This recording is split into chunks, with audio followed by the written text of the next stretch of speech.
Good evening, visitors. Welcome to the Australian War Memorial's last post ceremony. My name is Lexa Peterson, and joining us today from the Royal Australian Navy is Captain Kristen Watts. Today, we commemorate the 84th anniversary of the Battle of the Atlantic.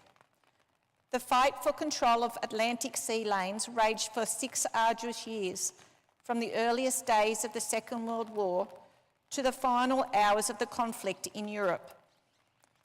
Sir Winston Churchill called it the dominating factor all through the war. At its core was the Allied naval blockade of Germany, announced the day after declaration of war, and Germany's counter-blockade. Both sides battled to control shipping and trade routes and the ability to project military forces across the seas. This struggle involved thousands of ships in more than 100 convoy battles and innumerable single ship encounters in a theatre covering millions of square miles of ocean. U-boat attacks were at first dramatically successful, as Germany also sent out its major surface warships and air power for a combined assault by air, surface and submarine forces. The Royal Australian Navy's anti-submarine school, HMAS Rushcutter, was commissioned in February 1939. But with the Royal Navy in dire need of officers and sailors trained in anti-submarine warfare, these men soon found themselves on loan. By the end of 1943, over 1,000 Australian officers and ratings were serving in British ships. By May 1941, the Allies had developed a fully escorted transatlantic convoy system. A number of RAN vessels served on such escort duties. HMAS Australia began convoy escort operations off the west coast of South Africa in May 1940 and remained in the Atlantic until February 1941, operating as far south as the Cape of Good Hope and as far north as the Arctic Circle. Eventually, German surface attacks on trade routes collapsed with the loss of the battleship Bismarck. Involved in the Bismarck action were 4 young Australians serving in the British battlecruiser HMS Hood. Australians were involved in many other parts of the battle, from Australian aircrew serving with Royal Air Force Coastal Command to the defensively equipped merchant ship sailors of the Royal Australian Navy Reserve. Each year on the first Sunday in May, we remember those who died during the longest continuous military campaign of the Second World War. Today, we pay our respects to the men and women commemorated here on the Roll of Honour and to the survivors who returned home. We warmly welcome Mr. John King, President of the Returned and Services League of Australia ACT branch, and Group Captain Matt Cottrell, retired, representing the Air Force Association. We welcome veterans who have served, those that are still serving, and the families that love and support them. The live stream of this ceremony is made possible by the Returned and Services League of Australia and the RSL and Services Clubs Association. We welcome members who are watching the broadcast of this ceremony across Australia. During this evening's ceremony, wreaths will be laid at the base of the pool of reflection by visitors to the memorial. If you're able, please stand and join in singing the national anthem.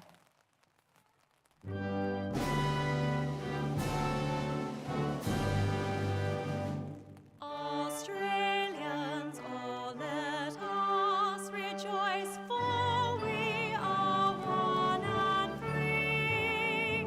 We've golden soil and wealth for toil, our home is got by sea. Our land above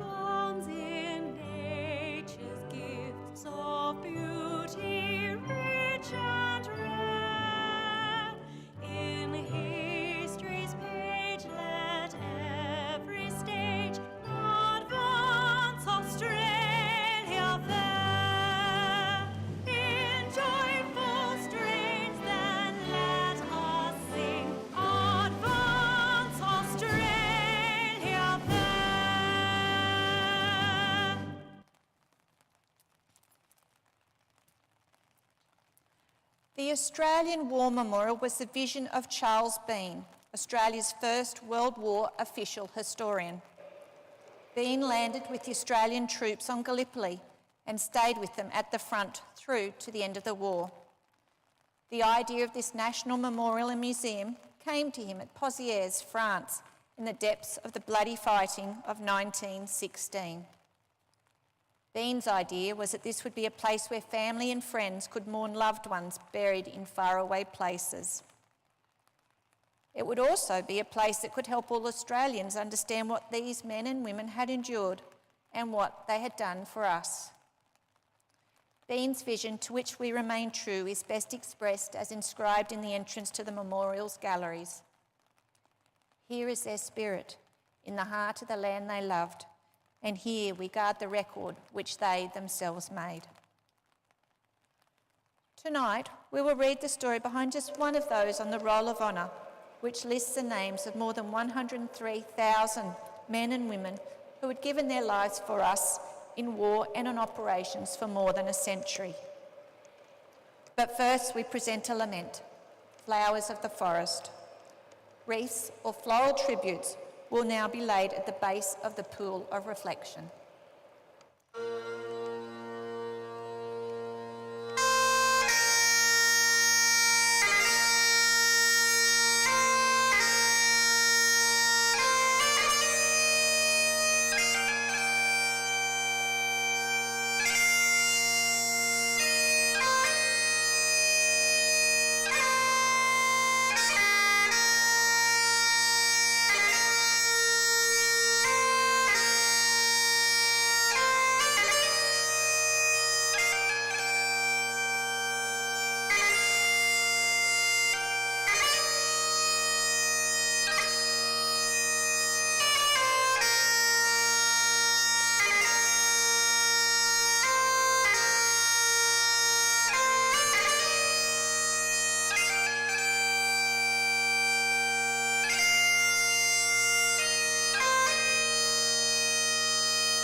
Today we remember and pay tribute to Sergeant Herbert Lydeamore.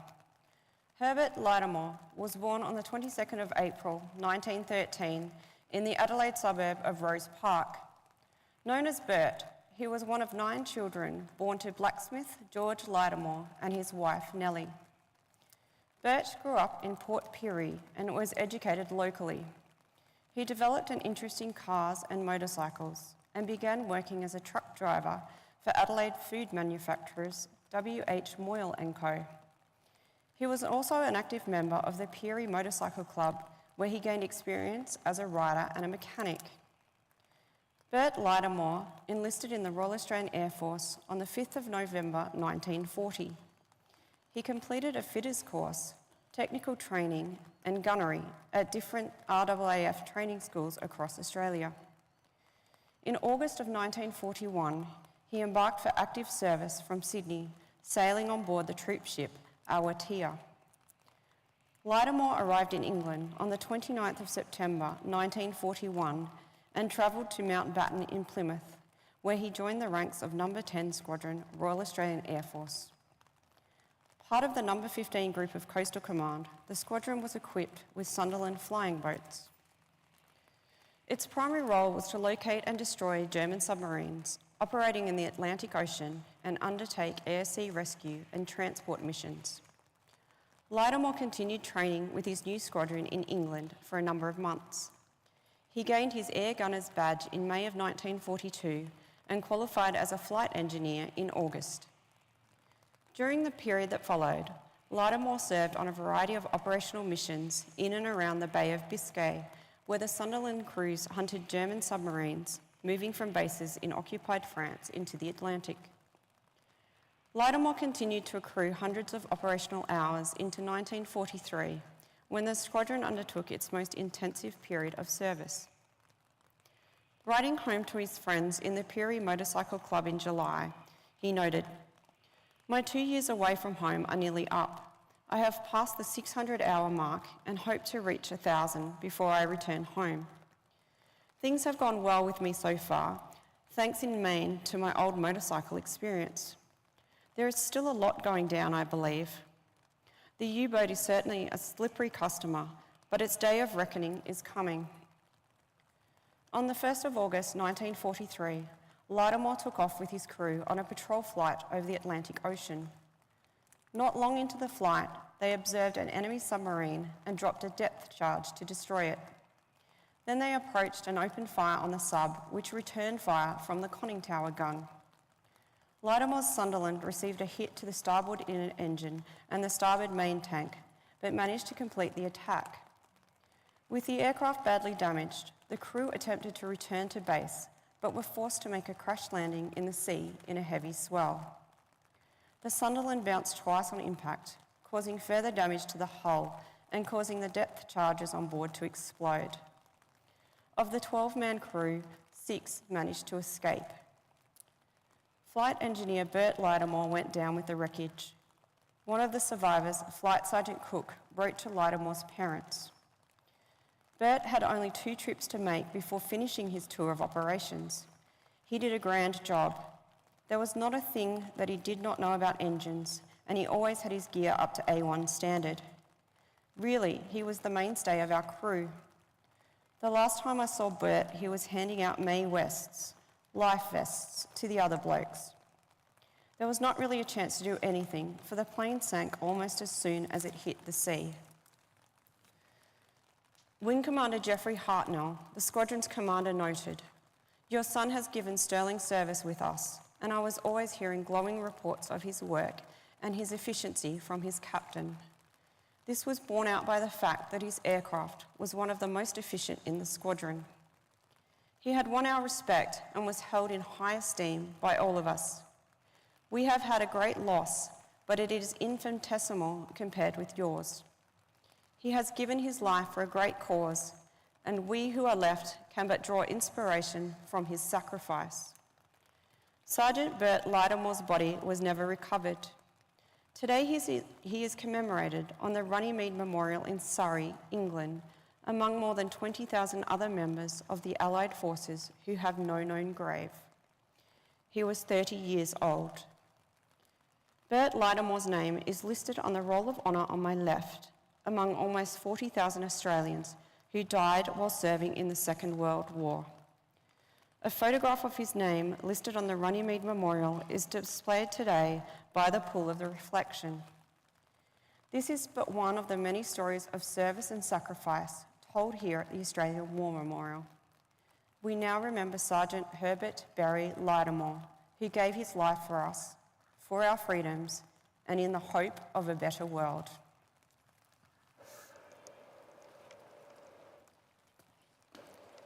Please stand for the reading of the ode and the sounding of the last post.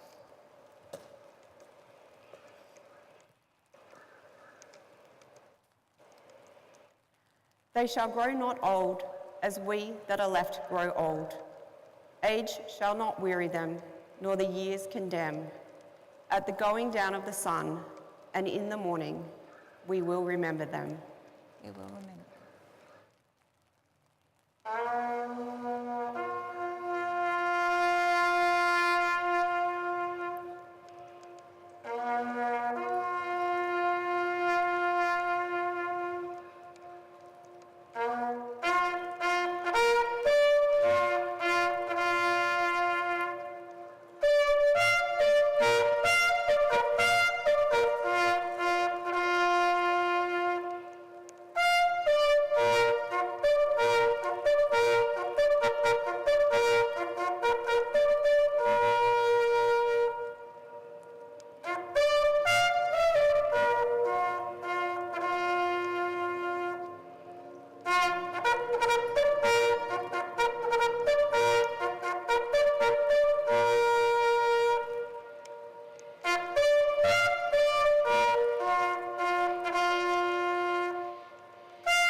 Lest we forget.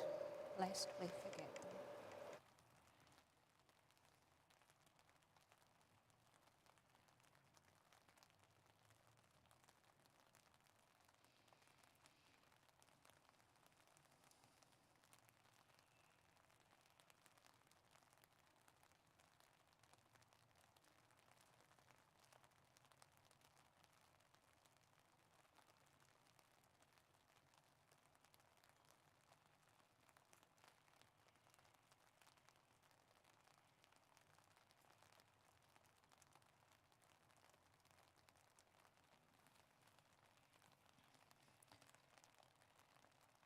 We leave you this evening with the words of the memorial's founder, Charles Bean. Many a man lying out there at Pozieres or in the low scrub at Gallipoli with his poor tired senses barely working through the fever of his brain has thought in his last moments, well, it's over, but in Australia they will be proud of this. Ladies and gentlemen, that concludes the last post ceremony. On behalf of the Director, staff and volunteers, thank you for visiting the Australian War Memorial today and for your continued support during the Memorial's development project. We wish you all a very pleasant evening.